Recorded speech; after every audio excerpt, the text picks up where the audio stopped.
उस्मान बुज़दार को वज़ीर आला पंजाब के ओहदे पर बहाल करने की दरखास्त लाहौर हाई कोर्ट ने दरखास्त वापस लेने की बुनियाद पर निपटा दी। अदालत का दरखास्त गुजार के वकील पर सख्त इजहार बरहमी, आप मुतासरा फरीक नहीं हैं, क्यों दरखास्त दायर की। Chief justice Lahore high court की जानिब से रिमार्क्स दिए गए, आप लोगों ने अदालतों को मजाक बनाया हुआ है।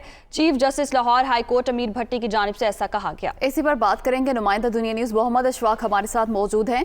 जी मोहम्मद अशफाक, बताइएगा दरख्वास्त पर क्या समाअत हुई।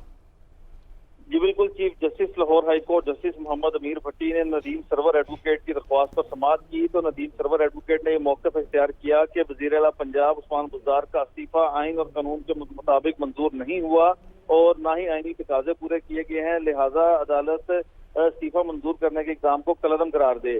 Chief justice Lahore high court ने दरख्वास्त गुजार के वकील नदीम सरवर पर सख्त बरहमी का इजहार किया और रिमार्क दिए कि जिसका इस्तीफा मंजूर हुआ उसको एतराज नहीं तो आप कौन होते हैं।